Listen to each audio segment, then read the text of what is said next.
Hello, everyone.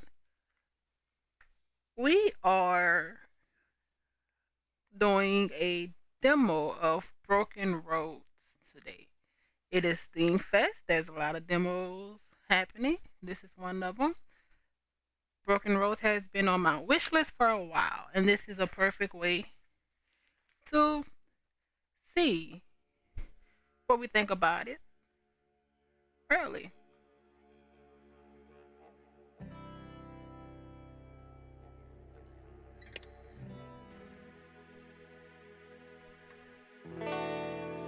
My nan called it the end of time. Dad called it a waste of good beer. Me, I called it another day in bloody paradise. It's been 100 years, more or less, since society had its last hurrah. We've rebuilt, sometimes better, sometimes worse, with nothing but hard yakka and the sweat off our backs. There's been bloodshed too, of course. People who will always be willing to kill for what they didn't earn. But that's not most of us. We're the farmers, the brewers, the protectors and the builders. The people who keep this great land connected, one town at a time. So you survive. You make do. You live with tough choices and you don't look back. Because the next town is 200 kilometres away, and mate, you passed the last refuge 3 days ago. There's no good or evil, no right or wrong. Only the path you choose to travel down these broken roads.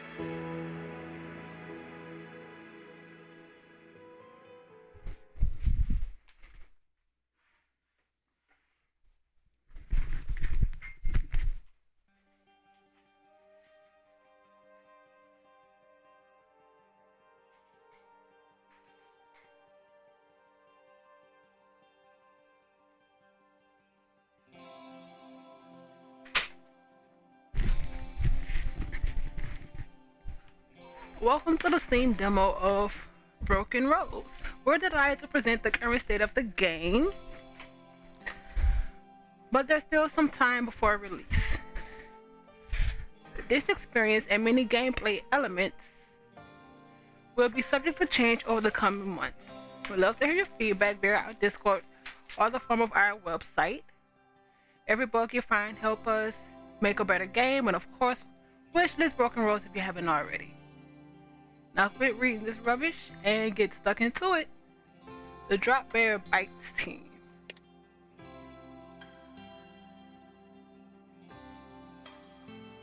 Hired gun. You grew up with the gun in your hand. If you wanted to eat, you shot what your parents told you to shoot. Starvation is a powerful motivator. It was this simple. They hired you out when you were in your teens, telling clients that a hungry kid shoots better. After a few years, you worked up the courage to run away, and you crossed the outback to make a new life for yourself. You've even earned a bit of a reputation. That's why you weren't surprised when you were offered the possibility of a long-term gig with the Scouts of Valley Hall. It's a mad world out there, and instead of trying to make sense of it, you carve your place in it. You'll be damned if anyone thinks you'll just quit. Awareness and strength. Awareness. Perception and insight affects range damage, accuracy, critical hit chance, dodge, and helps avoid ambushes. Strength, power, and energy affects melee damage, health points, movement points, and intimidation checks.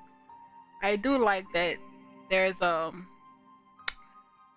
the options give you the backstory automatically, which I'm guessing shaped into the story. You start off with shooting mastery plus 10. And opportunist. Help yourself to a free swipe at enemies during a runner. Chance to make an attack on enemies moving out of melee range. Unique perk rallying cry. All allies gain plus for initiative until this character's next turn. When rallied, each ally's first attack during their turn gets a bonus to accuracy equal to triple the value of the user's charisma. Okay, so hired gun, I'm guessing will focus more on charisma and strength. Well, awareness. Let's see. Surveyor. Oh, that's not. Okay, these aren't available. So let's just go through them. Surveyor. The wide open place calls to you. They always have. You spent the night under the stars as a child, your parents teaching you about constellations, the plants, the animals. The first time you learned how to use a compass, you were hooked. You took off from home young to explore the trackless waste.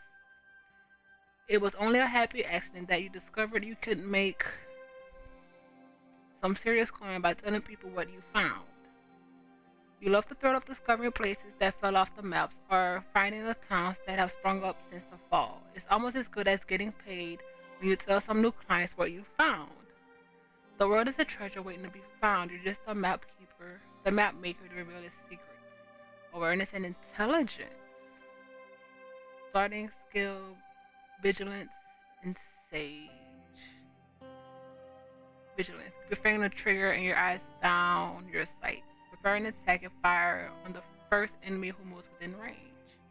And they get tracking as their unique perk. Easily discover hidden items, places, people, or animals, and receives additional information when examining elements of the environment. Barter crew. You spent your earliest years riding the back of a barter crew's wagon, traveling all across Western Australia, from Boddington to Bonnie Rock. You've seen thousands of deals go down. You've learned to haggle with the best of them.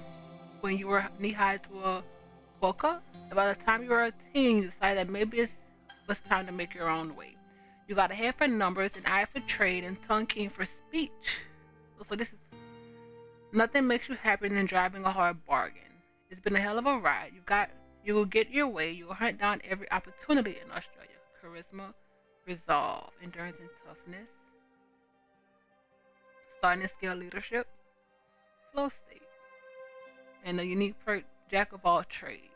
Throw a large variety of items in combat, including bricks, jars, stones, and other in-game items that fall into the category of junk. Junk of all trades, not jack. These items can be equipped in a utility slot. This character can collect these items by venturing or automatically pick them up and equip them in a utility slot when found in the environment during combat. That's interesting. Jackaroo. You are a lost pup. Your parents stitched you at a remote station when you were an infant. The manager brought you in. The station hands took to you, and you became kind of a mascot to them. You grew up with tools. You can fix most simple machines. You learned how to read an animal, care for its injuries, and put it to work. They taught you to hunt, give you the skills to survive just about everywhere. You were hunting in the bush when the raiders came. First sign you had was a pillar of smoke. By the time you got back, everyone you knew were dead. Raiders. You've been on the go since, looking for a new place to settle. You thought you might have found it in Brookton. Maybe you could see out your days here. Start off with resolve and strength. Starting to scare tinker, pick locks, and understand what Cole is on about. Use a device or pick a lock in combat. Biology, know what makes people tick physically. Unique perk, animal husbandry wifery. In for additional information about animals, specify any hostile animals that make them leave combat and cannot be detected by animals when in stealth. I think I don't even know.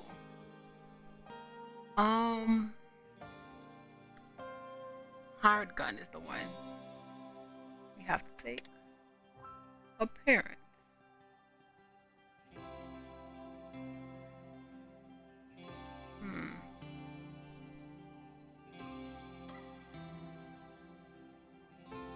Enter name.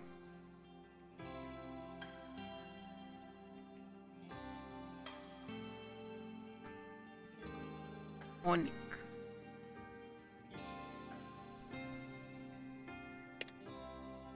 Moral compass. The moral compass shows a 360 view of possible dialogue options, attitudes you can hold, and decisions that you can make throughout your journey. It is divided into 4 parts: utilitarian, nihilist, Machiavellian, and humanist, with the golden arc representing your worldview, often overlapping different mantras. quadrants. Where a decision lies is not always clear cut and the borders matter. It's entirely possible to be a utilitarian focused on the greater good of life, which will suit options in the quadrant close to the humanist border. Likewise, you can be within the utilitarian quadrant, but tending far more to focus on the interests of your own group, with decisions tending towards the Machiavellian border. Broken roads doesn't reduce things to simple right and wrong or good and evil, and this is reflected in how you can handle the scenarios you face on your journey. Your new view. The golden arc in the center represents your world view. Each decision you make can affect your position on the compass, rotating the worldview slightly towards the decision you have made. At the center of the compass are the brightly illuminated areas of moral tendencies, which allow your character to make lower level moral decisions or expression of ideas that would otherwise fall outside of their worldview. Note that the further the decision is from the center of your worldview, the larger impact it will have on shifting. Plus, the more decisions you make close to the center of your worldview, the more narrow-minded you will become, allowing you to make higher level decisions. Conversely, selecting a wider range of choices will make you broad-minded, often allowing more options by making certain higher level decisions and moral traits. First, unique to a character of a particular alignment that can affect dialogue or combat skills unavailable. It is honestly interesting. So, what we choose can increase or decrease the golden arc. The four moral quadrants. Humanist. Each person's dignity matters most. With this background, I don't think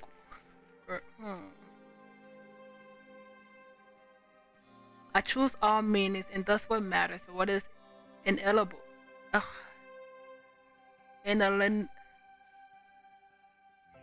what is inalienable is that every person has worth. For the humanist, every person's dignity matters most, simply through existing as a being experiencing the world. Utilitarian.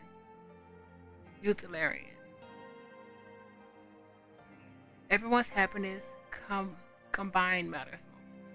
The greatest good for the greatest number. I believe that everyone's happiness combined matters most, and thus can justify causing harm or suffering depending on the outcome. Machiavellian, my group matters most. The end justifies the means if it favors our pursuit and maintenance of power. As a Machiavellian, my group matters most, regardless of the cost to others. Nihilist, I matter most. Given there is nothing outside of each individual human experience, nothing ultimately matters, and that doesn't bother me. Thus, for the nihilist, I matter most. Can we go?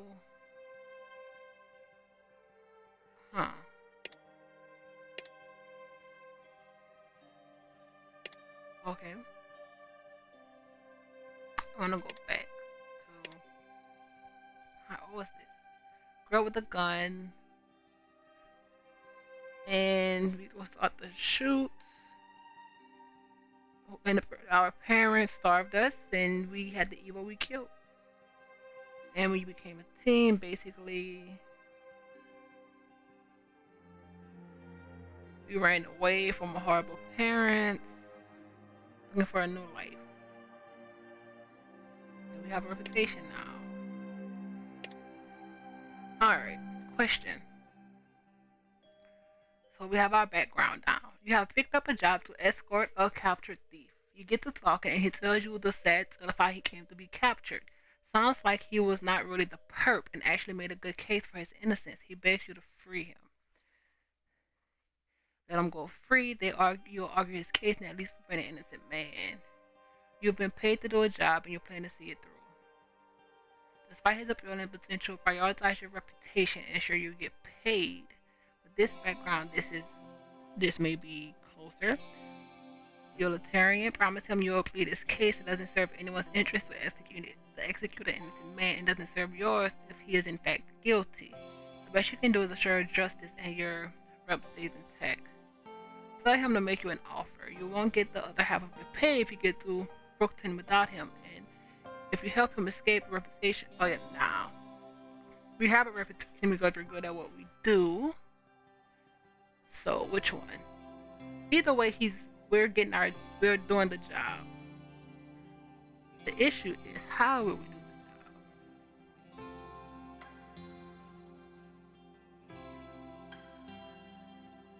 Just promise him you'll plead his case. It doesn't serve anyone's interest to execute an innocent man, and it doesn't serve yours if he is in fact guilty. Yeah, that's what we're doing. After a series of raids on caravans passing near your home, you put together a scouting party. You've caught a bandit leader and one of his raiders. The leader pleads for release. Pledge to comply with your terms. Do you free him?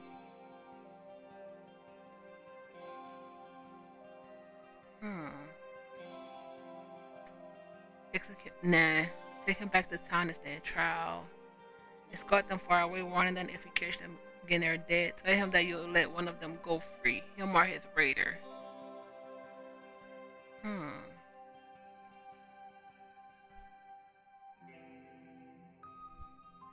He's standing trial. We care about us, but I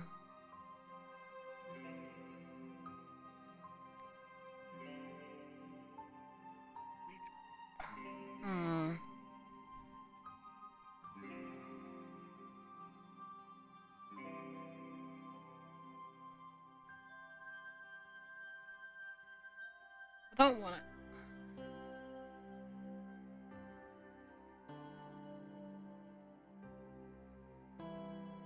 Utilitarian.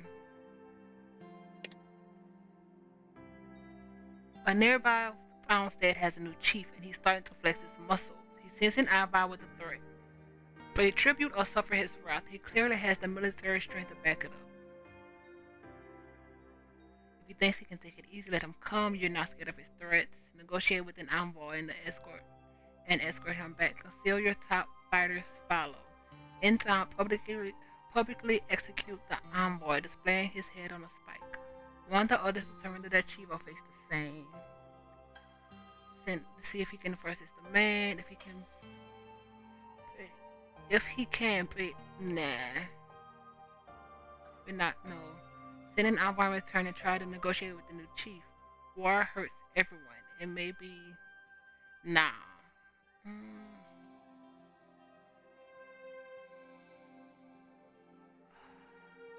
Sound horrible, but this one sounds a little better.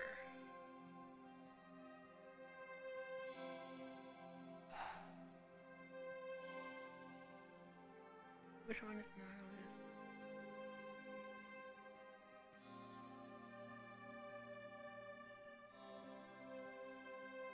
Fighters in top of the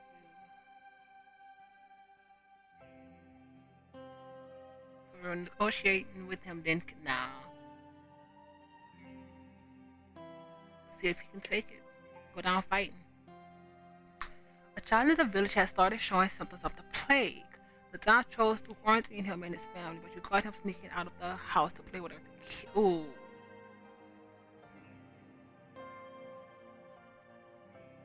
Return him to his house and explain to the family what would happen if they all become infected, make them see reason. Nope. Send him back to the house under careful guard. The whole family will have to leave town and they continue to put everyone at risk. Rally some neighbors and evict the entire family from town. Or let him go with a warning. If he's contagious, you're all infected now too. If he's not,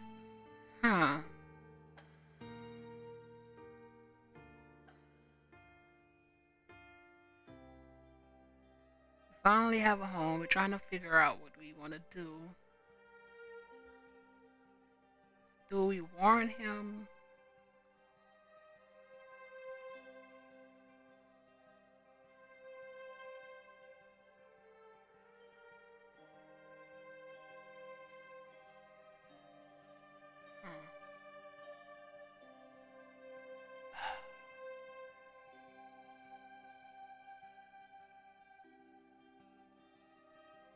It's a child, so we'll send him back under careful guard. You've been captured by people who've clearly gone mad, finding yourself in a pen along with the dude farmer you've met before. A mercenary stripped of his weapons and a terrified young family. The captors assemble a massive pyre, indicating their attempt for a twisted sacrifice.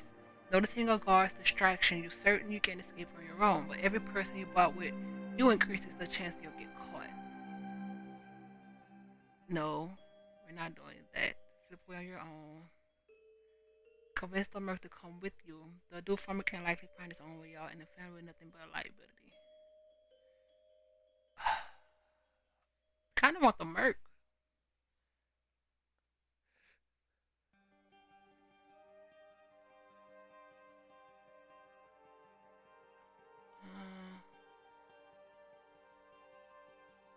Let's try to get most people.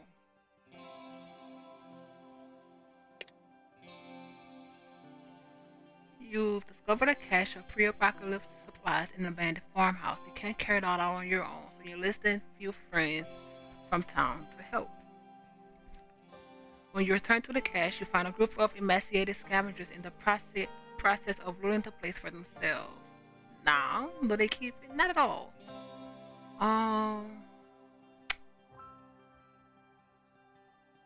Let them take the supplies and fly them back to their home. No, we're not doing that. Let them go. They're starving. Oh, we were technically starving before. We were young. Maybe we'll let that be like our, what do you call it? Our weakness. We grew up starving, so we don't want others to. Just with the starving aspect, we know how it feels to go without food. We need to supply some more. So let them go. Thank you. Thank you. Attributes and skill trees. There are 6 attributes in Broken Rules: strength, agility, resolve, awareness, intelligence, and charisma. The attributes are the basis from which skills and other statistics are derived. Each skill tree starting value are calculated from 2 attributes: fortitude, strength and agility, temperance, resolve and awareness, wisdom, intellect, and charisma. Each origin story comes with a unique bonus. For hired gun, which is what we are, those are +1 to strength and awareness, for a minimum of 2 in each attribute. 10 +10 to shooting master and +10 to opportunist. In the example to the right, with 8 in resolve and 13 in awareness, all skills in the temperance tree start off at 21. Shooting master has a bonus of 10 from the higher gun's background. In combat, movement points are derived from agility and strength, while action points are determined by agility and intelligence.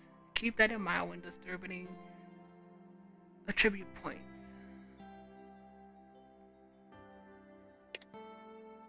One of the unique skills in Broken Rules is the ability to have a punt, essentially taking the risk of something uncertain. Your player character has a pool of punt points, PP, they can draw off if they need to attempt a skill check that they fall just short of, or if they want to increase the accuracy of a particular attack in combat. During dialogue, active skill checks which fall within the range of your character's skills. Punt points will be displayed with a unique icon alongside the text. This would allow you to spend the punt points for a character to succeed at a task that you would otherwise be unable to perform. Point is derived from charisma, plus any additional points added to the point skill. Each additional skill point doesn't directly equal 1 additional punt point. However, skills obtain different effects whenever a threshold is reached. In this example, the character has a ranked 2-point skill. Increase their punt from 32 to 50 will place them at a rank 3, and so on.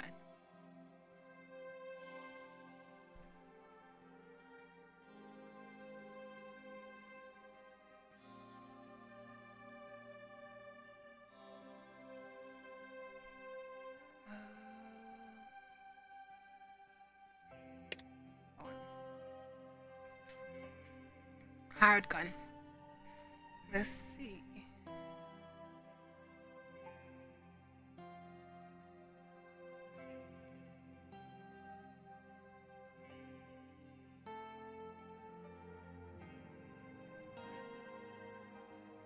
We have 10 to spend.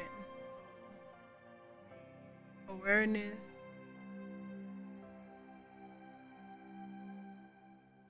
tool and charisma. Endurance and toughness affects health points, damage reduction, tool and resolve, range damage. Bring that to 9.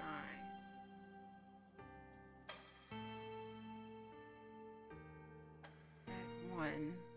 And strength or agility. Strength. We're used to. You're gonna see one shot kills Barbican. Defend yourself and allies. We do have rally cry, I think. Attempt to mark an enemy, increasing the damage they take for the rest when you end your turn. One of those. We're not doing by Deadeye. Take the time to line up your shot. Oh, we have way more points. We don't have stealth, shooting mastery. We already have plus 10 here.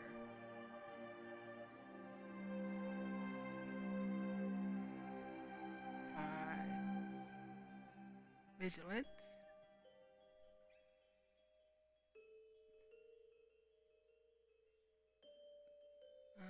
Throwing. Now, opportunist. Help yourself to a free swipe at enemies during the runner.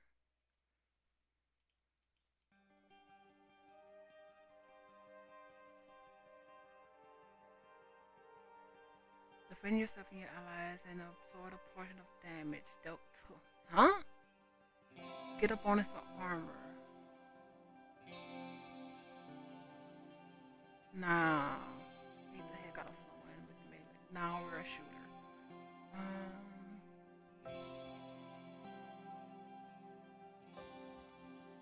We also don't have Sage in them. Pick lock. You ran away, so in my mind, it kind of makes sense.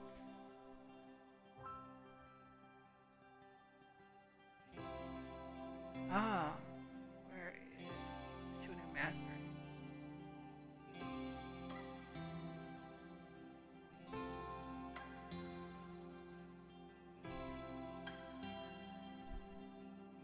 The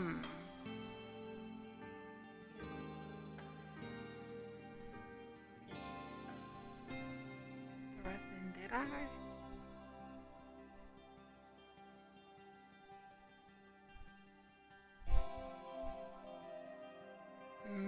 When it comes to loaded, this card against my rainy P to make an attack that you know.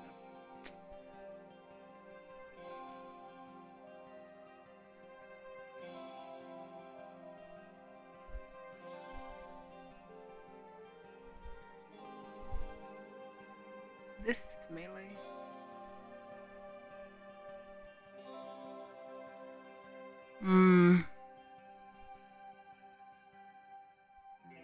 You got both of them. So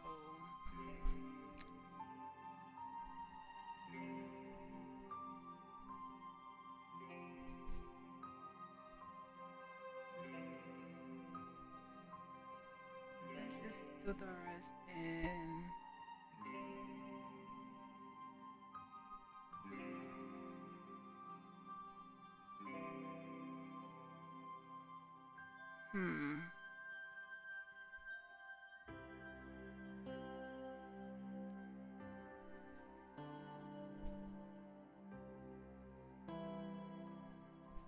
let's just let's do melee mastery.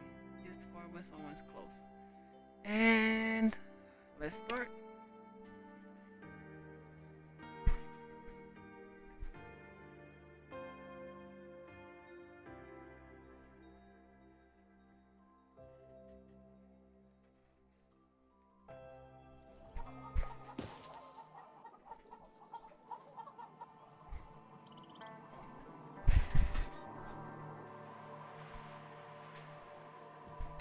You made it. Good. My name's Jake Anderson, and this here's Bally Hall.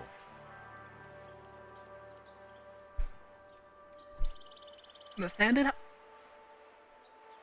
the sanded-haired man's face is sun-beaten and craggy, a testament to a life lived in the bush.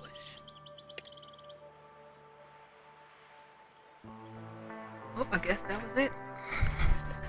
Tell the truth, wasn't sure you'd make it between the wildlife and the attacks we've seen. Thought you might have met with some misadventure. He swipes his nose. So the job's simple, and the pay's good. You'll ride along to Crpg with a couple of my scouts as security for Cole, the engineer fixing our radio. In Crpg, you'll be meeting Mick, the mayor of Brookton, and escorting them both back home. He swipes his nose with his thumb and sniffs. It's an easy job, not expecting much trouble, but better safe than sorry, yeah? He doesn't wait for an answer. Let me introduce you around. Ella's over there, she's my second. He pauses. My cousin too, her and her sister Mad, who's keeping watch from the crow's nest. Don't get on their bad side. New blood, eh, Jake? The braggiest woman's face is careworn and sunbeaten. She looks you up and down and raises an eyebrow. Hired a gun for the trip to Crpg. Figured it wouldn't help. The situation being what it is, hey? Gonna be with you, so maybe you can give the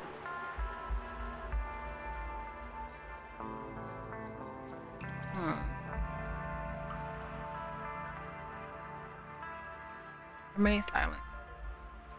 Quiet, eh? Good. You'll get on fine then. Can't stand useless chatter.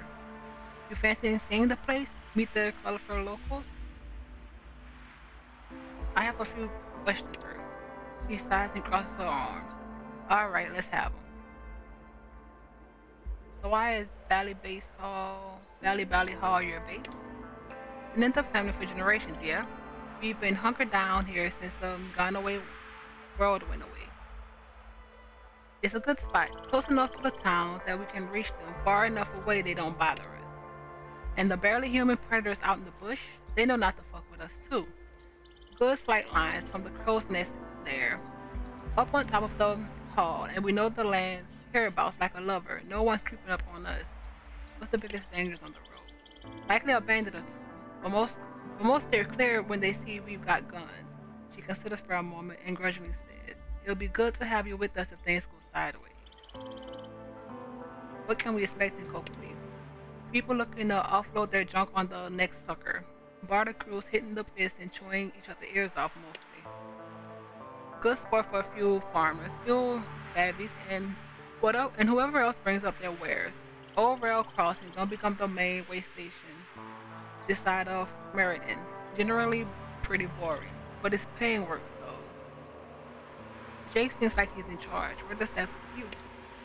She stares at you for a moment. Second in command and happy to be there. Jake's smart, experienced, and a great leader. We've all got a lot to learn from him.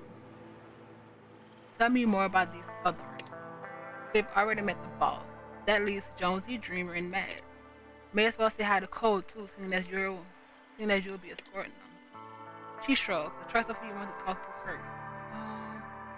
What do you know about Cole? Brookton boy. He fixed up our tow truck and keeps the radio systems in order. Kind of the go-to fixer for anything Mad can't do. Decent enough engineer. Talks a lot though. Just shut him up if you feel like it. Who is Jonesy? She nods towards what looks like a makeshift training area where a hooded man is arranging mannequins and bottles. Handles blades and small arms. Tough guy. Jonesy's really fucking good in a bind. His dad's the mayor of Brookton, Mick. You'll meet him later today. And who is Dreamer? That's Mishti. Wet behind the ears, only 18 years old, but a mad talent for negotiating. She saved us some bullets and bandages for sure. Call her Dreamer, because she has big ideas of crossing the Nullarbor and seeing the world. Right now, she's busy sorting through inventory and storage, just past the hall. Probably never dreamed of that. And what can you tell me about Mad? My sister. She does a bit of mechanic work from time to time, and keeps things running smoothly here. Never really seemed to take to people very well. Or maybe people never really took to her. You'll see for yourself soon enough. Anyway, she's part of the crew, but don't take it personally if she doesn't want to be pals. Any other questions? I want to ask about something else. Nope, that's it. Actually, I'm ready to go and meet the others. Let's go. Flare and camera movement. Move your camera, the character around your map. Left click on an area. White circles will appear on the ground to show what your character and party members are walking towards. Left click is also used to speak to other characters and interact with certain objects in the world. To indicate this, your mouse icon will change depending on what you're hovering over. To pan your character, you can either push your mouse against the edge or pause it or hold down the middle mouse button and drag it in direction. Important tabs. At the bottom left of your screen are 5 icons. From left to right, they are party management, moral compass, maps, and menus. Click on each icon for further information. Party management. The party management tab gives you detailed information on your character and party members, skills and attributes, current experience level, equip items, and party inventory. This serves as a stash, but is not accessible within combat. So be sure to equip your characters with weapons and utility items before a battle. To equip and unequip, you can use left-click drag to move into their current slot. For example, you can drag and drop the hunting knife in your party inventory over the pistol to replace it. If you wish to split a stack of items, right-click and drag to move only one of them of that type. We have hunting rifles. Pistol, knife.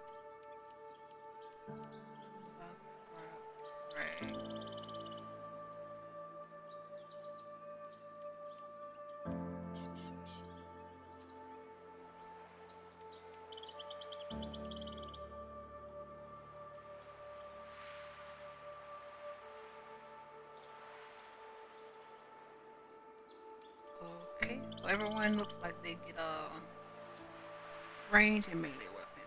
That's fine. Next, moral. Moral compass, keep track of your current worldview, active moral traits, and philosophical leaning. It also logs your moral history. A story entry summarizing each moral choice you made and which philosophical leaning it was assigned.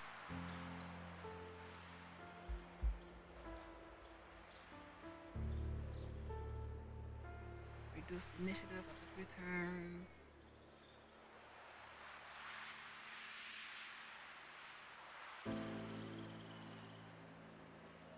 Oh, something terrible to find. So we have plan execution.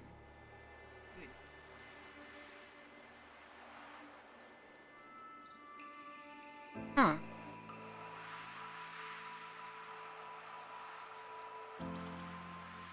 Oh, this is pushing some started.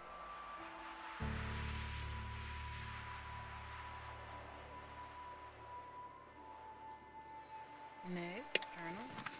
The journal, your trusted journal records any currently active main quests and side quests, updates objectives, and keeps track of completed quests along your journey. You can view these quests at any time by opening up the journal, clicking on the drop-down headers. The journal also keeps track of any key choices you made throughout the game for you to reflect at any time.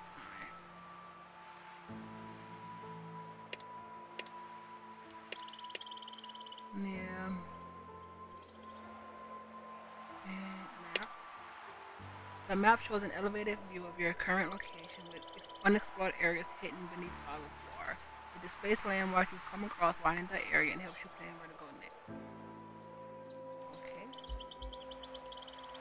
And menu. Of course.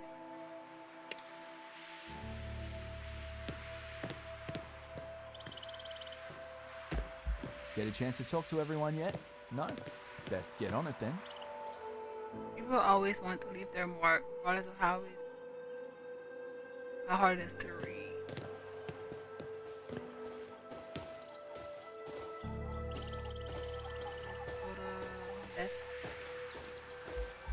That's mad.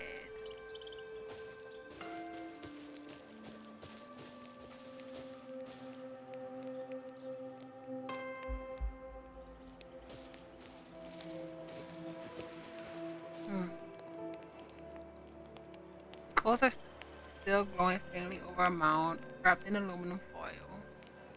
Then Professor Pike. Nice of the Scouts to have a place where you can go to let one rip. Make sure you got in. Make sure you're in unaccompanied. Enter a compressed bar area. Okay, that's Dreamer.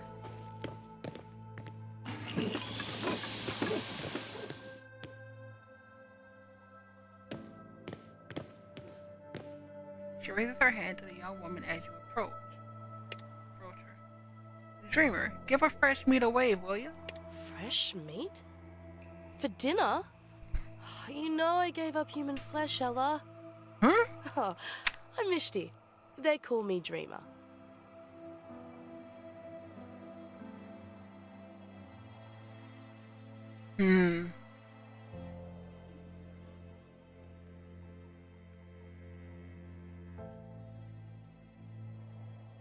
Pleased to meet you.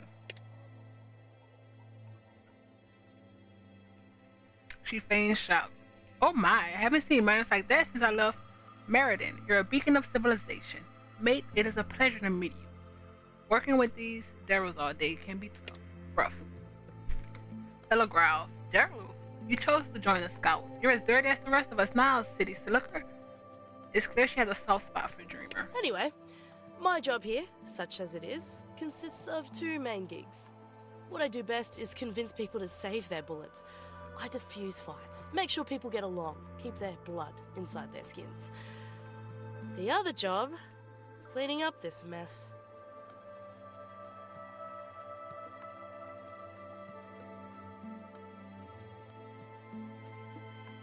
The way you describe your job makes it sound like you're a negotiator. Exactly right. If we're looking to get civilization rolling again, we can't just settle our problems by making more corpses. Not mind you, that some people don't deserve to be slapped around. She tries and mostly fails to put on no fierce face, and I'll be right there to hand some slaps out. You're not offering help.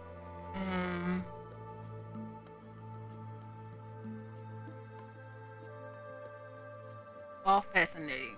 Ella was just showing me around. Oh, before you go, I could use a hand with a couple things. And Jake wanted you to get something in the firing range. Get some time in the firing range. Make sure you're as good as you say you are, you know? Last fella was a bit of a legend in his own lunchbox. Now he's dead. Better to know up front if someone's aim is a bit shit. Corpses aren't so great at self-improvement. True. Ella glances towards Jake, whose head is down in pro. We've got time. What do you need? Sure. Happy to help. Thanks. Appreciate the help. Turns around to survey the encampment. Let's see.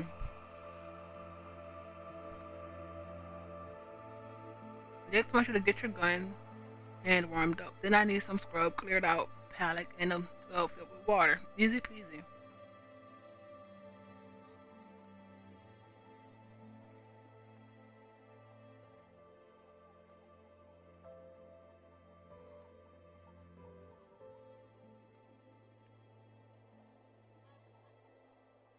That's all I should get moving. Right.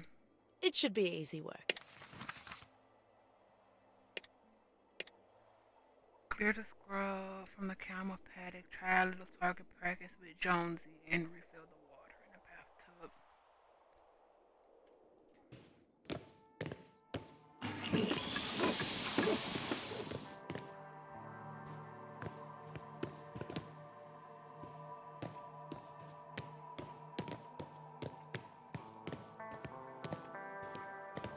Jonesy? Name's Jonesy, mate. Who are you? A tan-hooded man is busy cleaning the gun as you approach. He looks you up and down quickly, professionally, and back to his weapon. Jake hired her to give us a hand on the way to Crpg. She's pretty new to the life. Got tips for her? New gun for the good guys, eh? Glad to hear it. You ever use a weapon or a bird on a person before?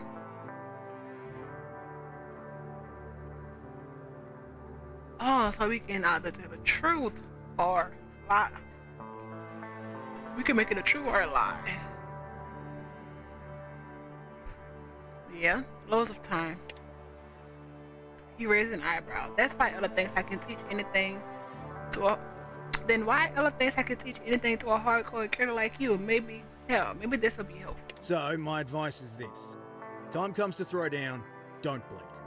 None of the Deros out in the bushwood, it's them or you. I made the mistake of trying to be kind once. He pulls down the top of his shirt to show a nasty scar running across his chest. Here's how she repaid me. He shakes his head sadly.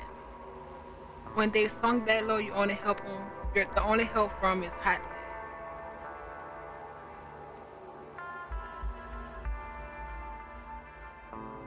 lead. Hell, that can be a curfew just about anyway.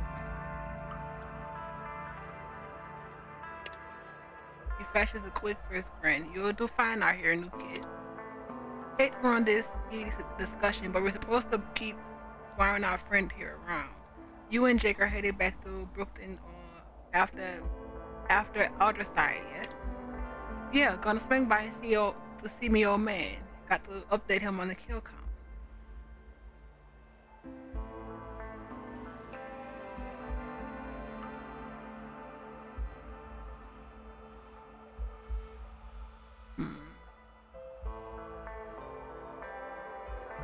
Gotta break a few eggs to make that nice bird cake. Exactly. He lets out a brief but genuine laugh. It's not just about the killing, mind you. Though just between you and me, fuck the raiders, rustlers and other assholes shitting up the place. Let them piss in their boots when they hear my name. Don't let him fool you. Under that bloodthirsty exterior lurks, well, the heart of a killer. But under that, not a bad guy. Not if he's on your side. Well, unless you're a farmer. Then you should lock up your wife and daughters, livestock too. Ah, you know me so well, Ellie. Except the livestock thing, no one can prove that. He turns to you and points his thumb over his shoulder at Ellie. Watch out for her. She's secretly not always mean. Bullshit. I've made of me. Anyway, like I said, we got to keep moving. You have anything more to talk to Jonesy about? Miss, she said to talk to you about target practice. For sure, let's get on with it. And you can show us what you got.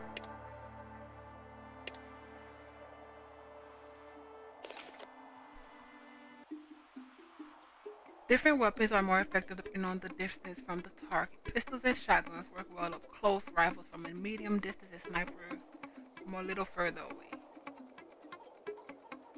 What do we... Experiment with different weapons at varying distances to work out the optimal range. Your shooting mastery and deadeye skills will also affect damage and accuracy as you improve them. So, pistols and shotguns are up close. Rifles, medium, sniper rifles.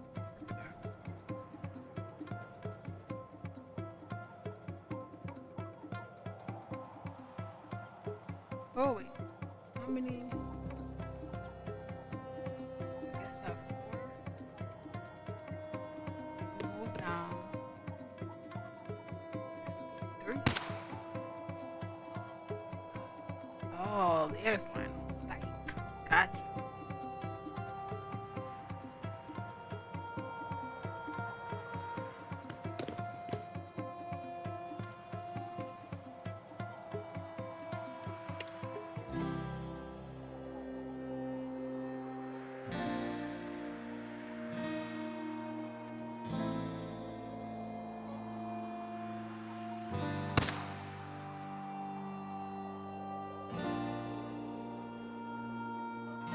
When using a melee from a distance, when the target is reachable, your character will approach them, spending movement points to get within range. Certain weapons cannot be fired at point blank range, forcing the enemy to move away and incurring no possible opportunistic attack with your melee.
Not bad, mate. Good to have you on board.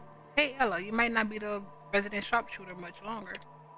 She says nothing to give Jonesy the most tired of your shit stare you've ever seen.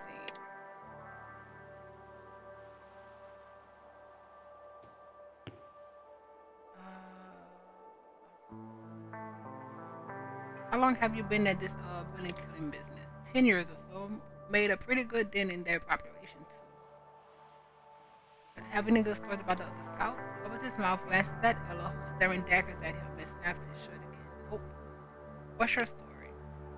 Merchant's parents murdered by raiders when I was tiny. Mick took me and embraced me in Brooktown. I joined the scouts. I like what they do. Been here for a decade now. Like my adopted family, Gabe, Ella? Yeah, Ella? Like getting an annoying kid brother, exactly. Talk to you Gotcha. later. Ah, so you tell. You sure?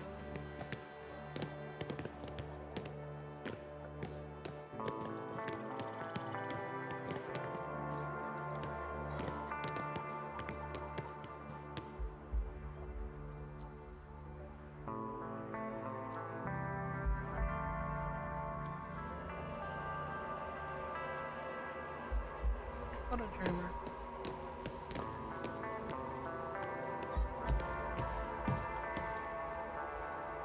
She gestures to the roof of the hall. Look up there, isn't the crow's nest. That's my sister Madge. She'll be staying behind with the rest of us range out on the job. Matt, new hired gun. Going to be coming with Mishti and me to Crpg. The woman in the watchtower wears drab brown clothes, looks uncomfortable. Her face is hard, her build muscular. She looks like she wrestles roosts for fun. She scowls down from the makeshift turret.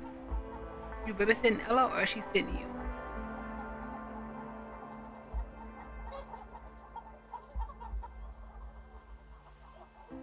I figure I followed her lead. So she's sitting you then. She starts up an impressive wad of phlegm and spits it on equally impressive distance. Mind you don't wander into danger. I hate to know she was ripping her neck for you.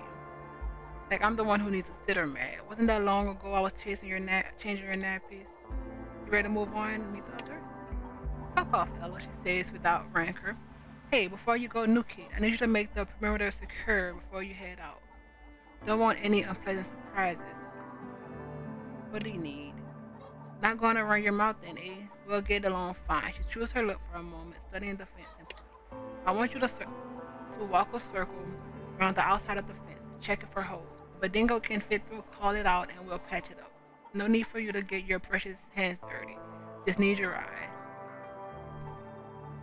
You don't have repair. Before I get to it, you mentioned the last one, someone before me? What, and you want to know what happened to the last gun we hired? He fucked up, mate. He fucked up and died. That's what happened. Don't be that bloke. She shifts her rifle. Now, don't you have a job to do? She settles back into the chair, her eyes scanning the horizon. That's all we're gonna get out of her. Come on, let's go.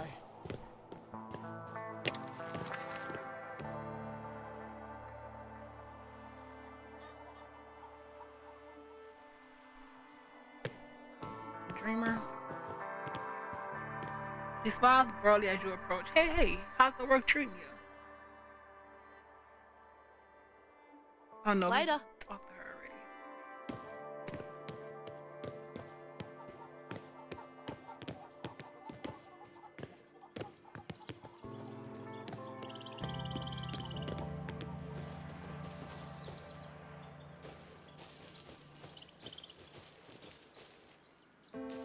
Where's the water?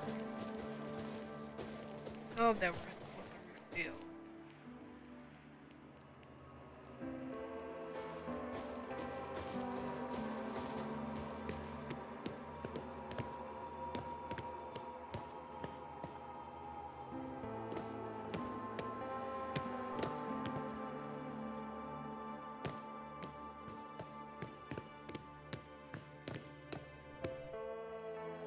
What?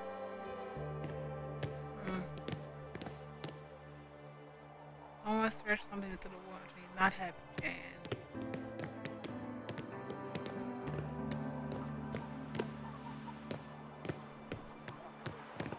We're supposed to be.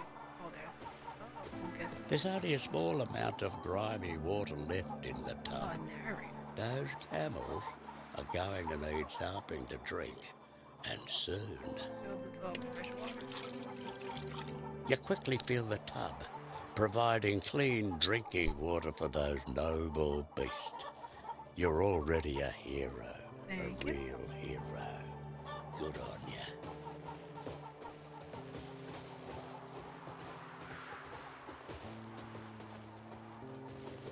Are we supposed to go along the fence?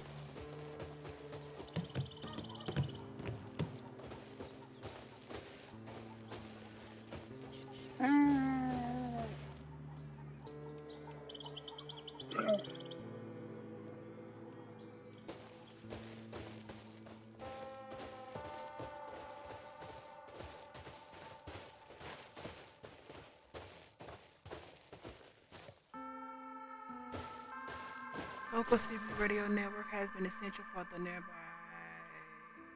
communities to stay in touch and stay on top of who's rooting who, of course. Cool. Ella calls out as you near a young man dabble deep in a pile of electronics. Oi, Cole. Who's this then? A gangy young man hurriedly wipes his hands on his coverall when he sees you. His carrot orange hair flops over his eyes and he gives you a broad grin. Cole, meet your new protector. We need extra muscle for our trip to Brookton, given Jake and Jones here headed down Alderside way to see why they're so quiet. Hired this one on to keep an eye now. That's really fantastic. I'm just about done with the repeater here anyway. The repeater array here. And she'll be powering up with the solar panels in no time. Get your scouts back up and on the network in a jiffy. It'll all get sorted once I can hit the market in Crpg. And she holds up her hand. Stand there, Christmas. I was just making an introduction, one thing at a time. You raised Alderside yet? Oh, crikey, no, not yet. That's why I mentioned Crpg. See, your modulator's shot and I don't have a spare, so it's a good thing we're headed up there. Once I get that modulator, everything else is golden and you'll be right as rain.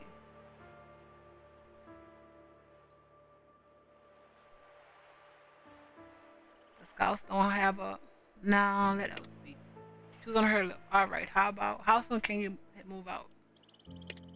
Oi, anytime you're ready, really.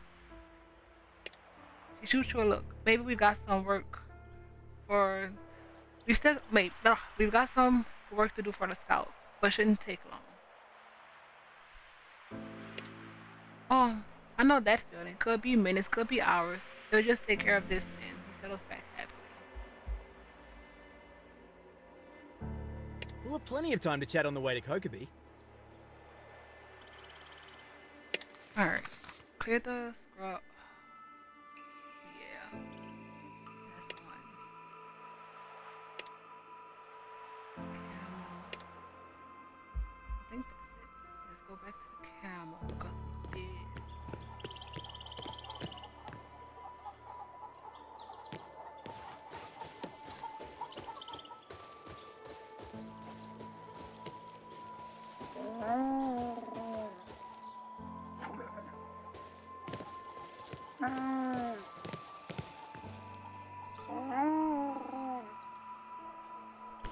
Where's the camel? Whatever.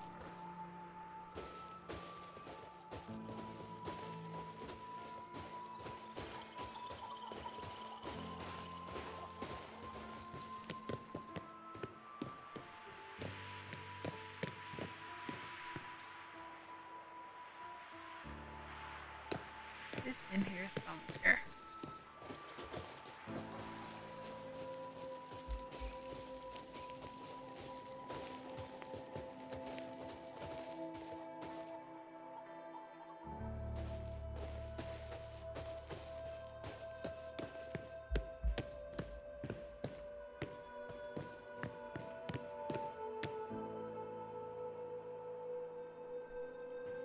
Hmm.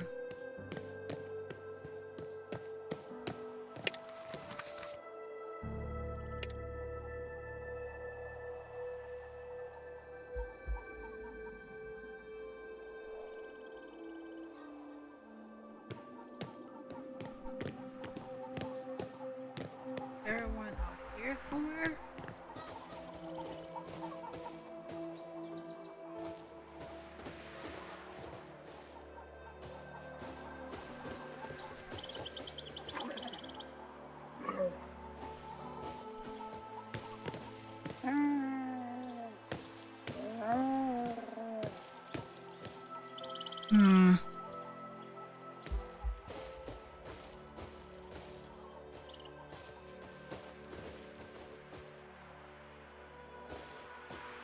Let's go do the perimeter.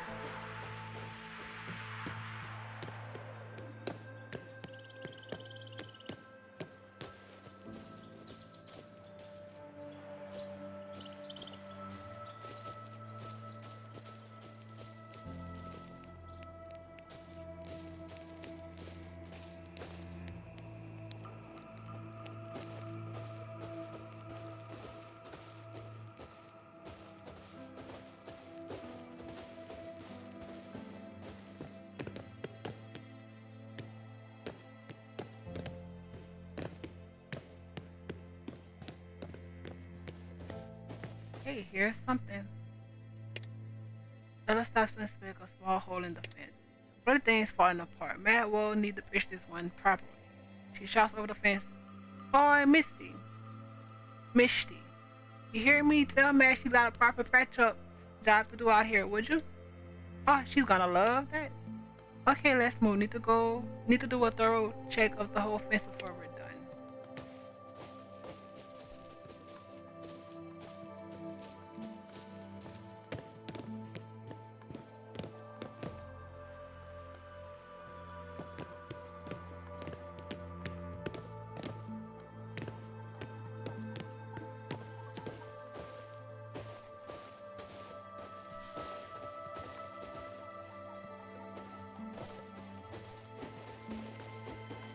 Notice a piece of corrugated iron board coming through. Found something. What? Looks like a loose spot over there. She takes a closer look at where you're pointing. Nice find. Reckon a new border to is what she'll need. This thing's been patched up since. Geez, well, since before. I reckon. Might be there's not even a single piece of original wall still here. Walls remain though. Let's keep moving.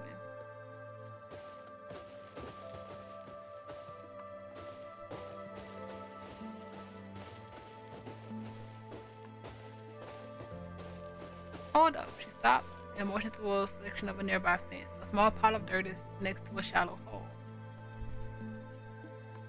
Looks like someone's been trying to dig their way in. Raiders, maybe? Raiders? She can't keep from laughing. Nobody comes looking for shit here. These are fucking goers trying to make their way in. Bastards been coming non-stop since Misty let her chooks roam about. She lets out another sharp lapse. We'll be sure to let you know if any raiders come on through. Well, I reckon that's enough to keep Mad off her ass while we're away. Nice work. Oh, hey, Mad, found 3 lovely jobs for you. Should keep you from falling asleep while we're gone. Mad snarls something unintelligible before turning away. While your eyes work and you can follow instructions. So far, so good. Gain XP.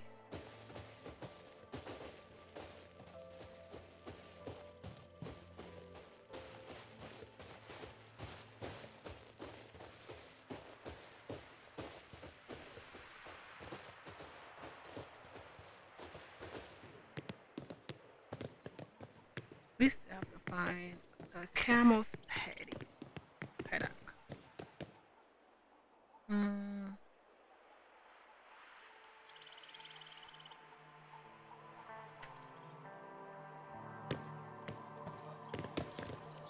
Is it not?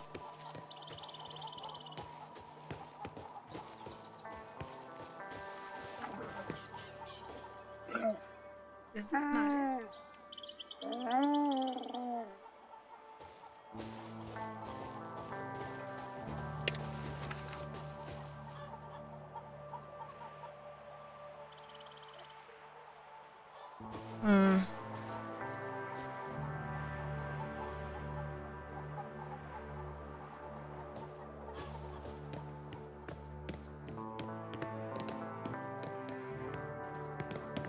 I want to say Dreamer gave us that I think.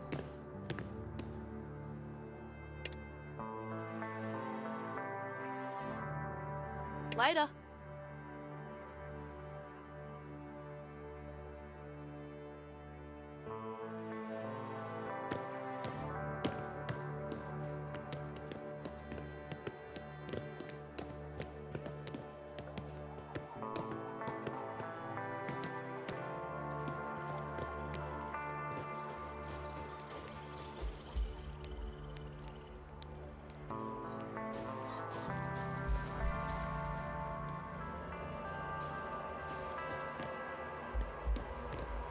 What is happening?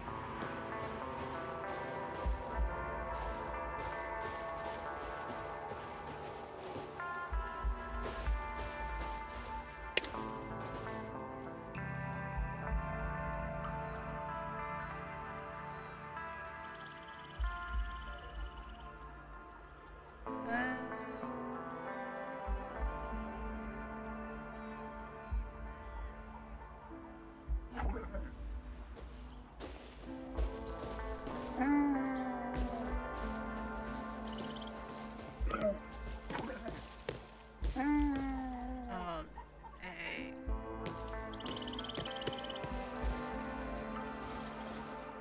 This scrub looks Oh, like it's invading really? the camel's enclosure and they're having trouble resting without getting pricked.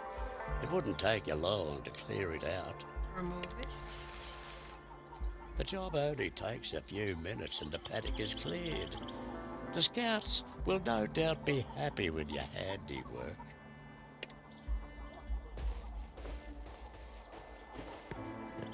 Dreamer.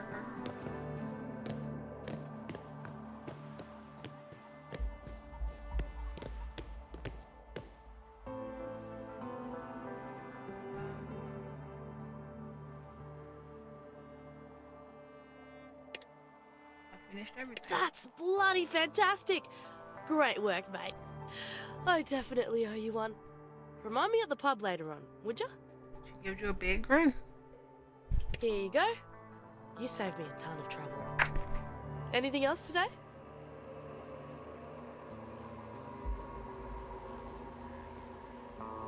What's going on around here? Anything in the bush I should know about? She shrugs. Get the odd bush ranger here and there, disputes between farmers, some strange buggers wandering in from the wild. The drought's really making people desperate, nothing we can't handle. You'll be fine. That's it. Later.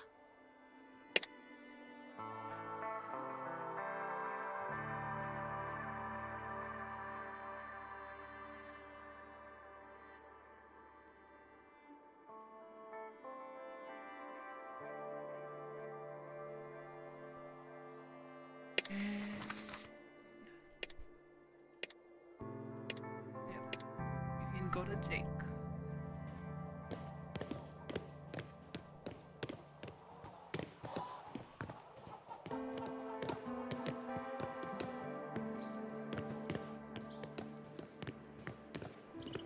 Heard you having your chin wags with everyone. How you finding Ella? She's rough round the edges, but then we all are. It's why I like to have her squire people around. Anyway, what'd you think of the place?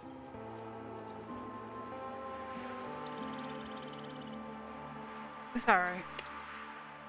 He seems vaguely disappointed. Just alright. I can see your point, to be honest. I mean, I grew up here. Lots of memories, good and bad. Got a special meaning to me. With each his own, I suppose. Anyway, if you're done with that, time to get Cole up to Crpg. Like I said before, should be safe and easy. Once you get there, meet up with Mick. He can be a real charmer, or he can be a right bastard. He's a hard man, so it's best not to bullshit him. He's Jonesy's adopted dad, if that gives you any idea what he's like.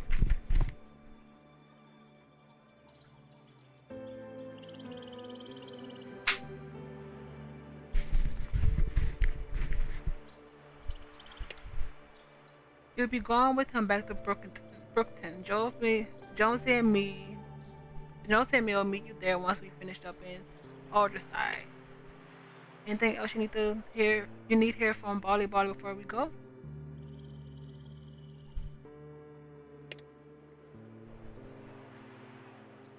What's your take on the area? There's plenty in the bush to fill your pants with piss. What with the snakes and spiders and scorpions. So many scorpions. A real shit ton. But nothing to worry about, really. Keep your eyes peeled, your ears open, shake out your boots before you put them on, and you'll be fine.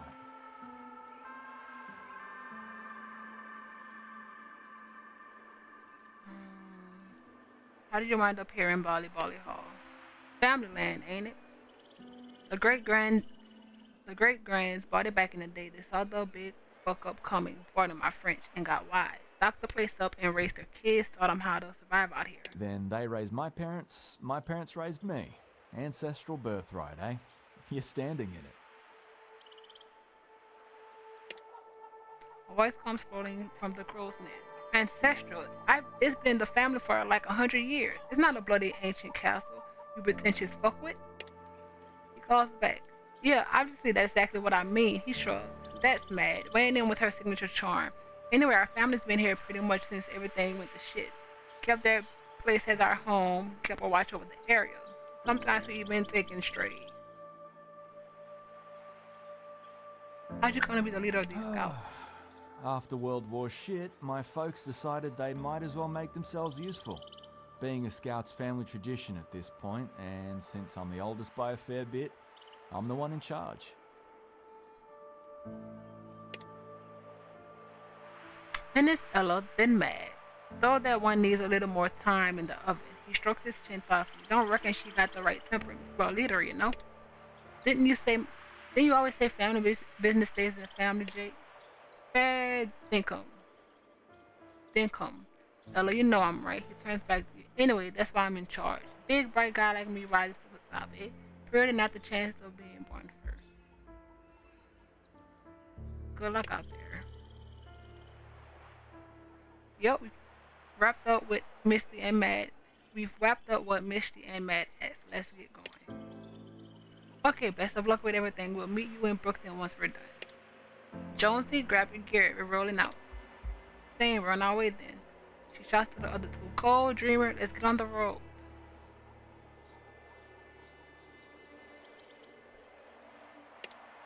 You know the drill, Ella. Stay safe and don't be stupid. No, wow, this is Jake. None of the stupid leaking to my side of the family tree. We're all set. Ho ho! I would be deeply offended if I was smart enough to understand that, I'm sure. But look, keep your skin in one piece, yeah? And this goes double for you, Mishti. If you're outside the gate, don't let your guard down. Turns to face you. You too, new kid. If all else fails, listen to Ella. She'll steal you, right? Got it, Chief. See you later. Travel the key. I really hope he don't die. Seems like they're a decent leader. You're not even an hour away from Valley Hall when you spot a makeshift cart on the road. A man lies motionless on the ground. A sobbing woman cradles his body. She was eating them. Say nothing. Heads up. Over there, behind the fence. The young man, sitting off the side of the road, is rocking back and forth, a pistol held unheeded in one hand. Neither he or his mum appear to have noticed you, lost in their own personal tragedy. Things could get dicey. Hang back while we check this out. Without taking her eyes off the scene, she holds out her hand, gesturing Cole behind her. You got it, boss. I don't trust this.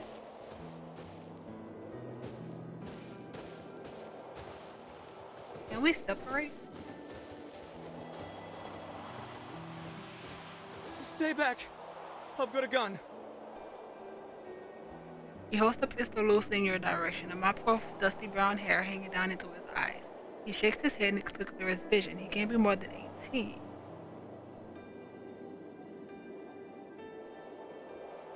Why don't you put it down and we'll talk? You don't understand. His arms seem to lord on their own free will. I just killed someone. He raises his hand again. They're shaking. I could kill you too. Who was that man? Did he attack you? He scrolls at his face with one hand. No, you got it wrong. He points the gun at you with renowned ferocity. I don't want to talk about it. Misty takes a step forward towards him, hands up and empty. Hey, let's just have a chat, alright? Nah. Let us take the lead. We've all done things we regret, yeah? Right? One split-second decision and it seems like it's all over, but it's not. You're still here, and that means you have a chance to make it right. You don't know what happened. What I did. He gestures wildly with the pistol. Ella's expression doesn't change, but she winds her stance. I killed him. My own dad, and all because he takes a step closer, ignoring the loaded pistol being waved in her direction. Hey, it's okay. What's your name? Stay silent. I'm Will. He's struggling and just that clearly took a lot. You're not responsible for what your dad did, Will. Her voice is soft, sympathetic. No, it wasn't like that. He asked me to. He said he was holding me and Mum back, but we'd never make it to Meriden at this rate, so he asked me to make sure she makes it. And I shouldn't even be alive.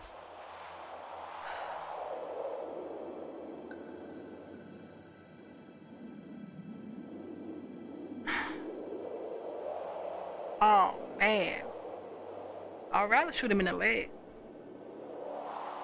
What, Will? We don't know them. They're not our... Stay silent. This has nothing to do with us. She won't make it if you're dead. You know that, Will. His hand trembles, then his arms. He drops the pistol and slumps to the ground, his head in his hands. She picks up the pistol, checks the cartridge, and tucks it into her belt. He'll be safer without that around for now. We're done here? Yeah, we're done. She nods. Let's get going. Cole, you you ready? Let's go. Hey, you did good back there. It's nice to meet someone else who's willing to believe that a bullet to the head won't solve all the world's problems.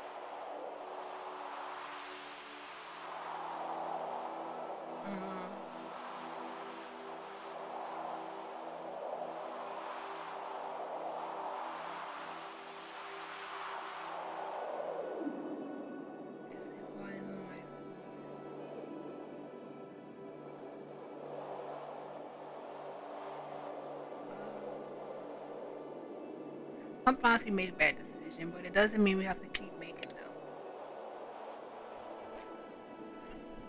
Damn straight. And we did good today, all three of us.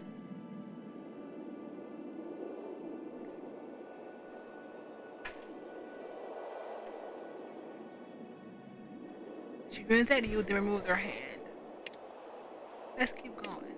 We're just gonna leave him here? Without a gun.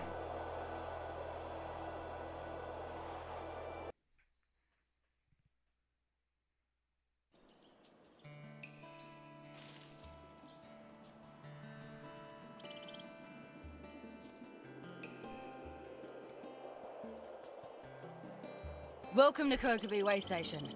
Now we've got Cole here. All we need to do is wait for Mick to arrive and escort the two of them back to Brookton.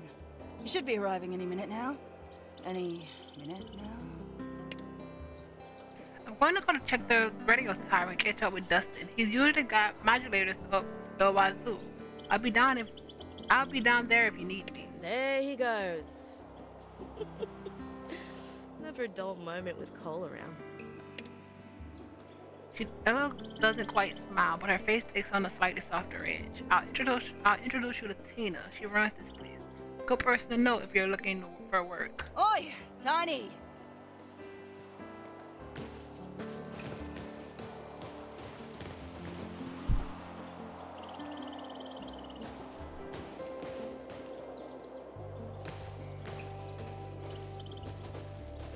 Welcome to Crpg, stranger.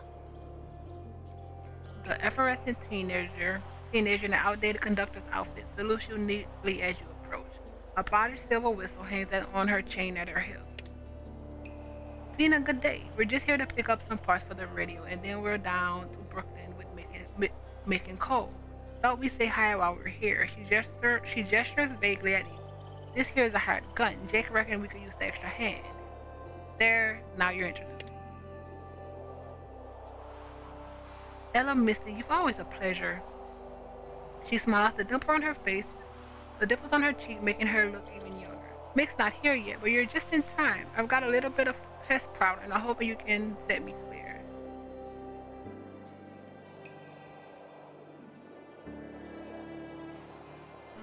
I like that. Thanks. She gives you a delighted smile. I found it when I was cleaning out those trains where people used to stay in. It was tucked away under a console in the cab like it was waiting just for me. She puts her arm out and does a spin to let you appreciate the costume from every angle. Noah thought it suited me anyway. Who's Noah? Noah's my brother, but he's 4 years older than me, so he's more like my father. She was on the inside of her cheek as she considers you. You're probably about the same age. Don't care what it is. Got any news for me? Thanks for a moment. Yeah. Dama's mate is in a bad way. It's a big ask, but he probably needs some medical attention. If you're the kind who can give it, don't know if it'll be enough though. Tell me about your press group. Well, we hired a mercenary, Ian Mason, to help protect the town. Ever since we hired him, he's been driving away business with that attitude of his. The problem is he won't get lost. Claims we have a contract. Gives him the finger and keeps it up as he lazily extends his arm to do the same. I want you to convince him to move on. Go terrorize someone else. And to stop being such a fucking crybaby. Her shout carries clearly in the simmering air. I'm a little girl and my big brother's not here. He holds his fist in front of his eyes in a mocking imitation of a small Go child. sit on a rusty spike and rotate, you old filthy bastard. She picks up a rock and pegs it at him. He dodges easily and laughs. So yeah, I want him gone, thanks. Let's see what you've got in stock first. Bartering. When browsing the shop, you may see a number in the top left corner of an item. To purchase one item from a stack, click and hold the right mouse button on the item, then drag it to the shop side of the offers. You can also drag all of the items into the offers and use the right click to move one at a time. To make a deal, the Make a Deal button will equalize the value between your items. Basic. If you want to split a stack of an item, right click and drag to move only one item.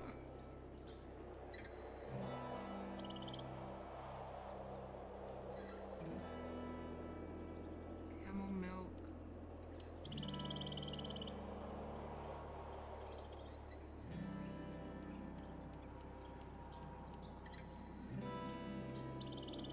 Everyone needs one.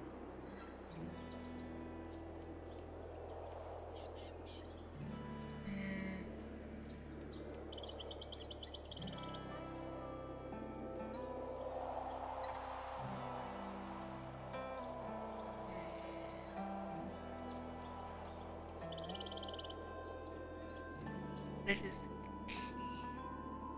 Make it a deal. That's it.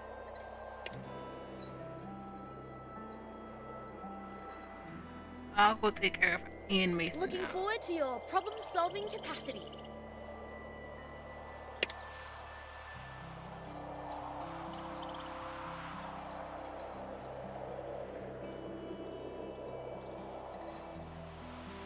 You have more points.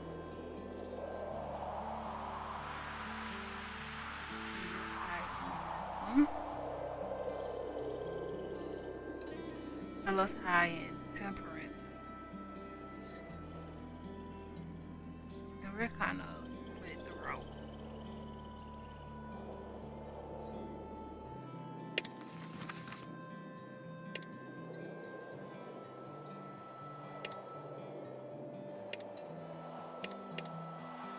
Demo, deal with Ian.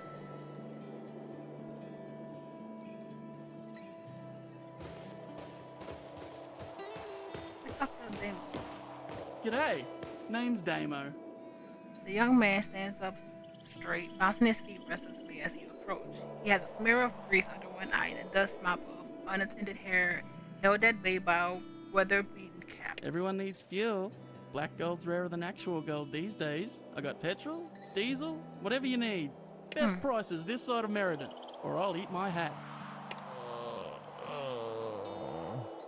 The old man sitting next to him groans, head lolling on his shoulders. He's covered in a fine black dust, like he's been rolling around after a bushfire.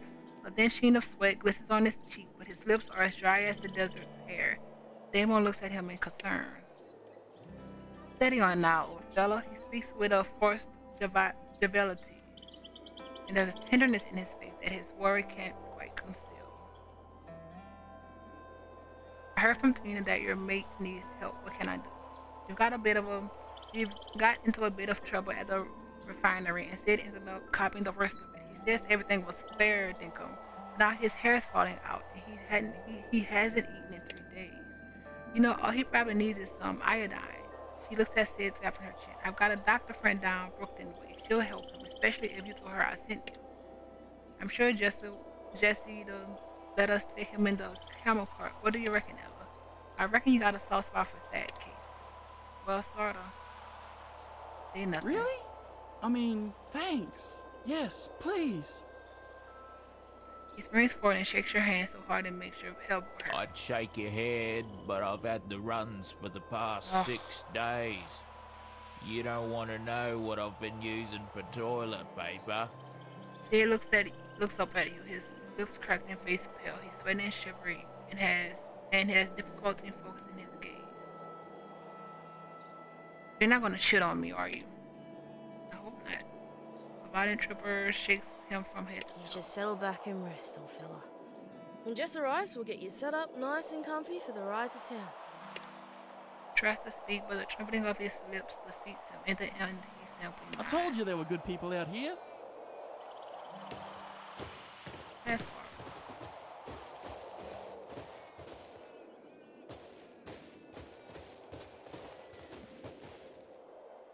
There Ian goes. I do like this look.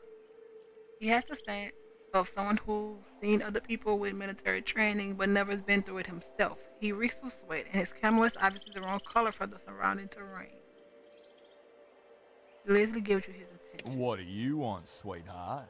Looking for a real man to show you how to use a gun? In your dreams, mate.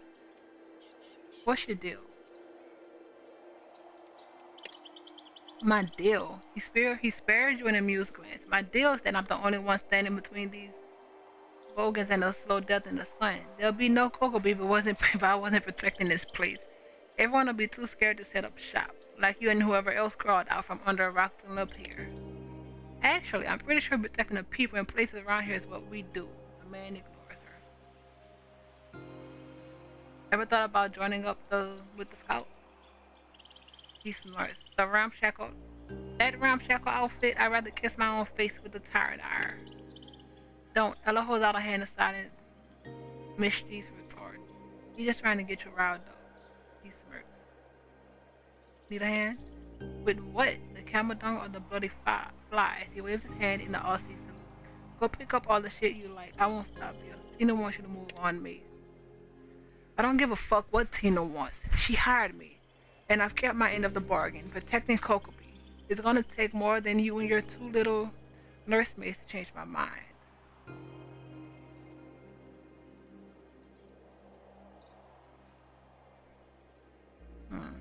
There's gotta be something you want me. What can we do to convince you? Maybe there is, maybe there isn't. He crosses his arms and you can tell he's getting ready to bring out the big guns. I have a contract. A merc's word is his word. I go back on that, I never work again.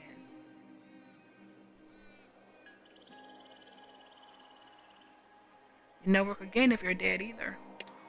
What?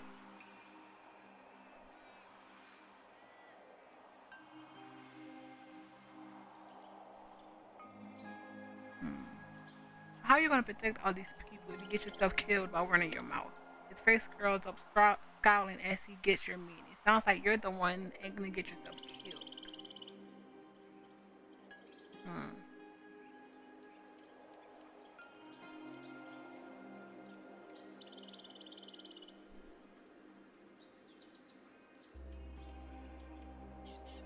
Look, mate, you're an asshole to everyone. Me, I've got the patience of a saint. Someone less patient might pull up a gun on you by now. He lets out a genuine laugh. You find this lecturing strangers thing actually works? Piss off. I'm seeing out the end of my contract and getting paid.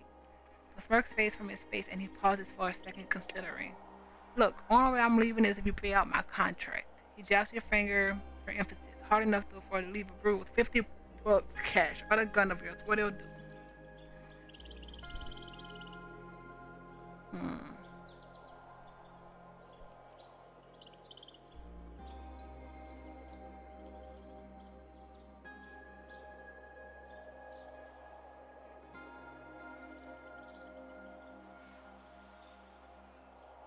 not giving me.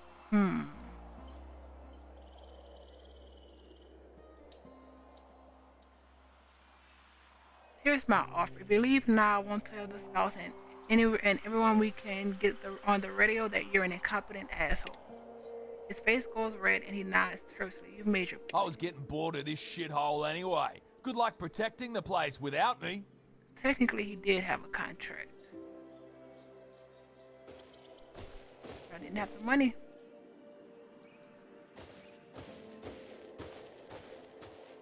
Rada.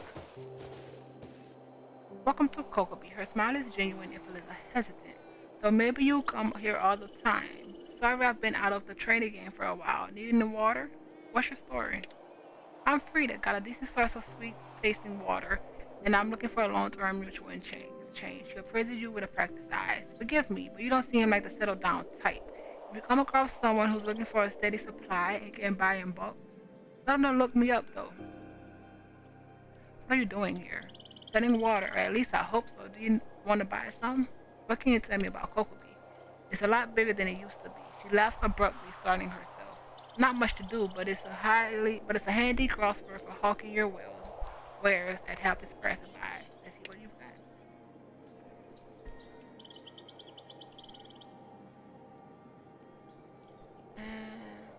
Let's just do make it a deal. We actually gave him the gun. We had more. Forgot about that.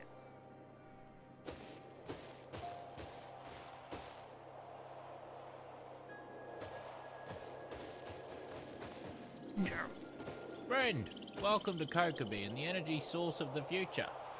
See anything you like? He gestures at the array of solar panels lit across the stall, his clip-on fan wobbling dangerously with the movement. What you got for sale? Screwdriver.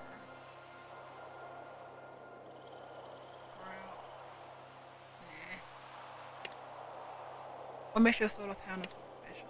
Mate, he holds up a hand, drawing the movement out far past anyone's comfort level. I can tell you're new to the energy game. He leans in close.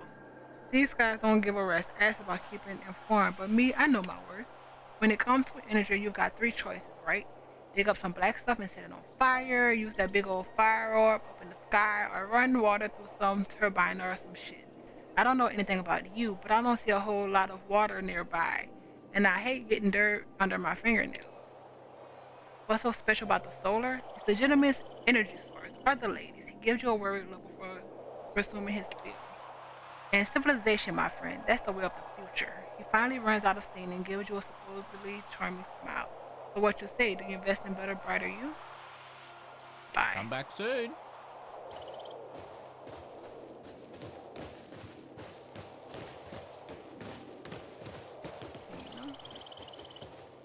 G'day!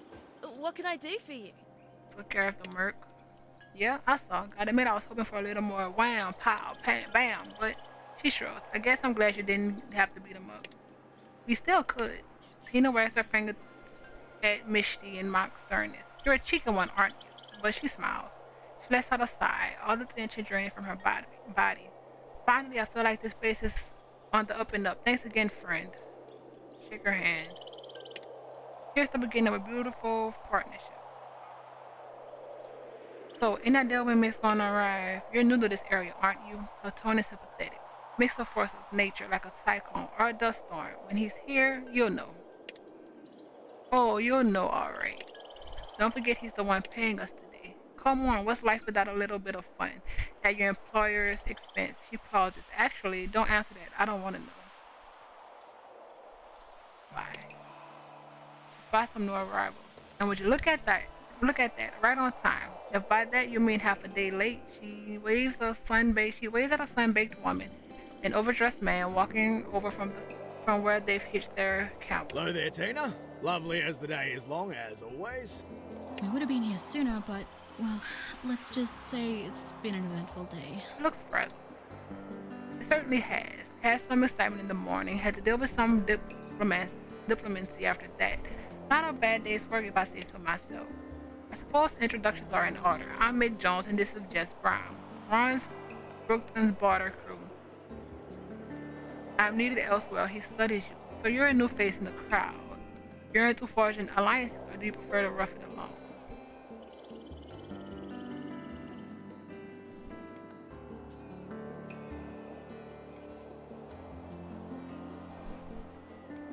You gotta stick to, You want my actual answer or the one I think you want? He laughs long and loud. We sure meet some special ones when we leave town, huh, Jess? Leave home. She gives him a long-suffering looking sigh. So on that note, I think I'll go and check on Frida. She gives you a friendly nod. Pleasure to meet you. You're doing well. The scouts are pulling in recruits who've already got the world figured out. Ella gives him a one-shoulder shrug. He grins. So speaking of new recruits, he adjusts his coat and nods to Miss Young lady, you're looking well. Me, I'm off for a quick squeeze at the goods. Gotta keep my hand in. Let me know when you're ready to head off to Brooklyn. No worries. We'll take care of Tina's best problem so we're free. Scouts free? What do I pay you all the good money for then? He grins at her, but she shakes her head inside. He gives you a jaunty salute. See you shortly. She smiles and waves at the departing. Dreamer smiles and waves at the departing back, then speaks in a low voice. Must be our lucky day. We got old Charmer Mick. On bad days, he's so fast. Puts her hand down, and it's clear he's not. Let's finish up and get on the road.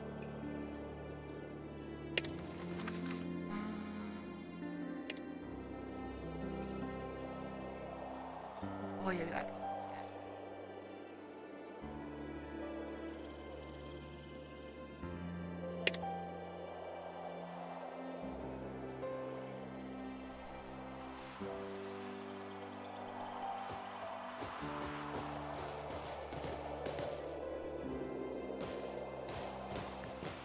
You came back. Does this mean you're ready to go? Take some bottle of water to ease his Thanks. discomfort. And Brad lifts his hand to hold on, but when you press the bottle to his lips, he gulps greedily, emptying it one go. He gives you a weak smile, then leans back in his chair exhausted. Still working on it.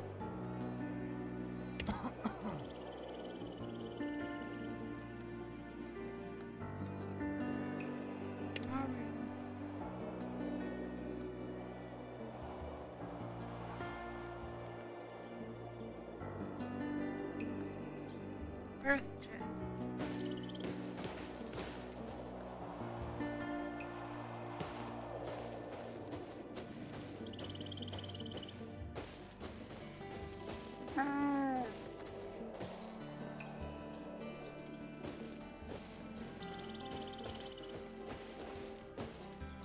Can we just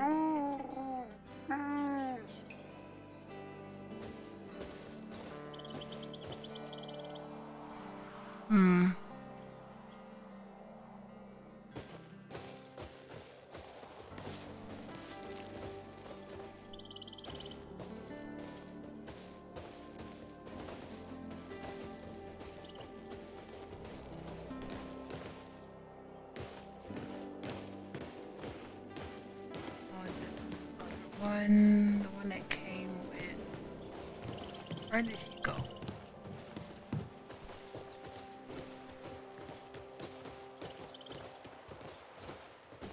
Where are you?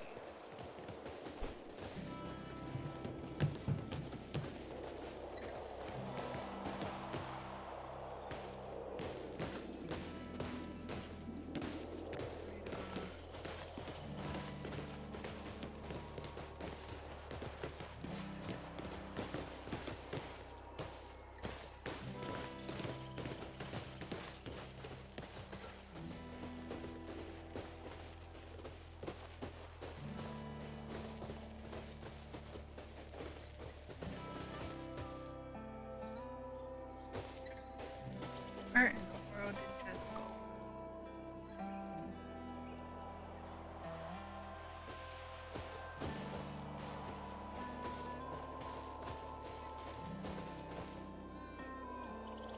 Always happy to see a new friendly face out here. Hope the road's been treating you well. Could we give a Scabby a lift to Brooklyn on the back of your cart? Makes it like she's about to say something, but she holds up her hand to stave him off. Is that bad, huh? Yeah, I'll shove some things around. Get him over into the cart and I handle the rest. Who are you? Like Miss said, name's Jess, straight from out of Brooklyn. I mostly travel with Mick, but I've been known to go solo. Coming often, every couple of days, not a bad run, and Tina knows how to hold the good stuff for us. Need anything? Nothing at the moment. Have a good one.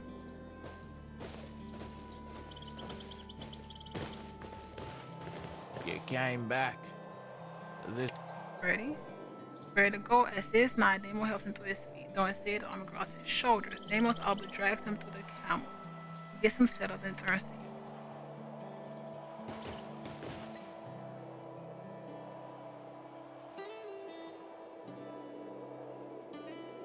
I'll catch you up at Brooklyn. Thanks again. You have no idea how much this means to me. He takes one look at Sid, pitches the bridge of his nose, then walks back to his stall. Good luck out there.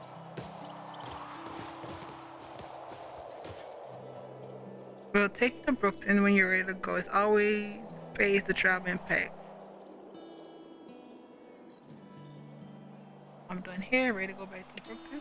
He grunts and rolls his chin considering. Need to make sure we're all squared up with Tina before we roll. He calls loudly towards his mutive trader. Oh, you no good swindler? Oi, we're going to get moving. Any last duvalakis you want to force into my pocket before we call it quits? She cocks her head on her hands on her hips and stares him right in the eye. I don't know, mate. It's been a long day. Not sure I have the energy to haggle with a stubborn old mule. He feigns outrage. Why, you cheeky ankle biter? He starts chuckling. Right then, we're on the road. We'll see you in a bit, eh? He gestures at you to follow. Come on, the sooner we get back to town, the sooner you can buy me a beer. Head to Brooklyn.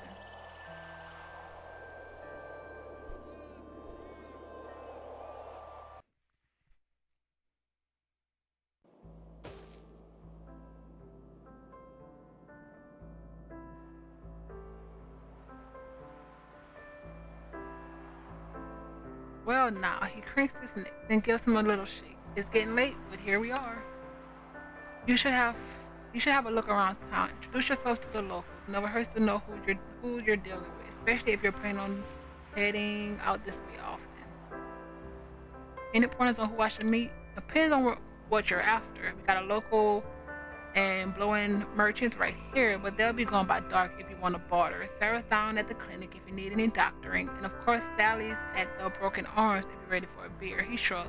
Of course, you could have found all this out by yourself by taking a quick tour, I suppose. Thanks.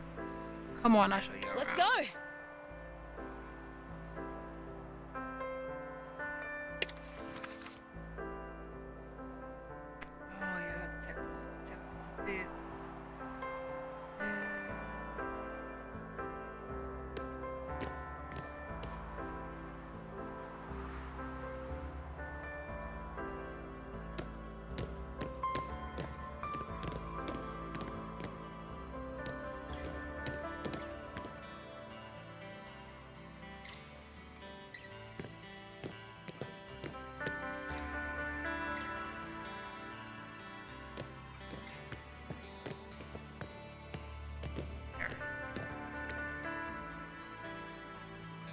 As you approach, he gives you a warm, beaming smile. Good day, new around here, eh? How you been doing? Who are you? I'm Bruce Harris. Said a bit of this and that, and a bit of that. Mostly clean water, some fresh produce. Have a look. Where did you come in here from? I was in Artisan yesterday. A brief stop in Ardat before that. Just doing the rounds. The Deweys and other water merchants might have missed. What are Deweys? Oh, you know, dew farmers. Glad they're helping with the water shortage, but if it's a bit of competition, a lot of need out there at the moment. You didn't really say where you're from. Oh, some ways east of here. Few days hike. Little place off the main tracks.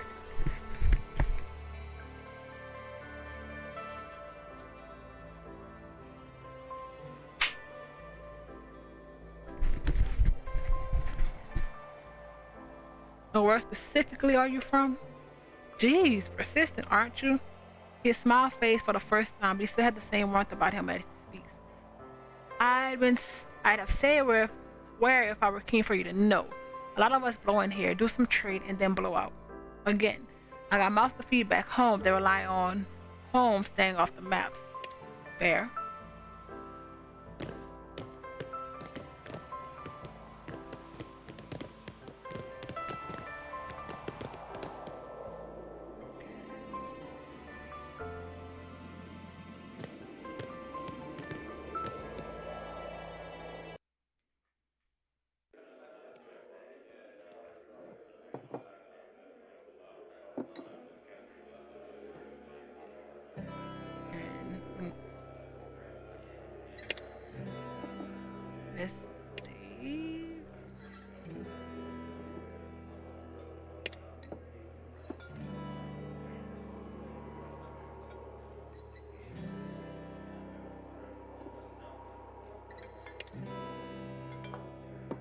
think that's it for this part.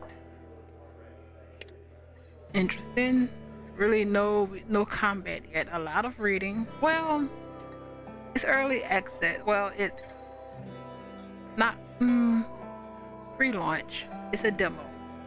So there's some voice acting, some not. And we don't know how much it's going to be voice acting. Wait, but more comments. Sorry.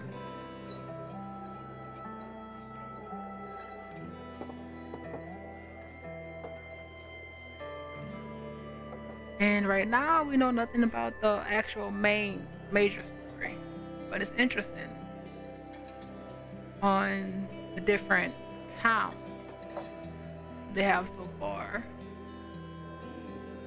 And we know there's scouts, which we are, and raiders, which we've heard about but not seen. But like I said, this part will end here, so I'll see you next time.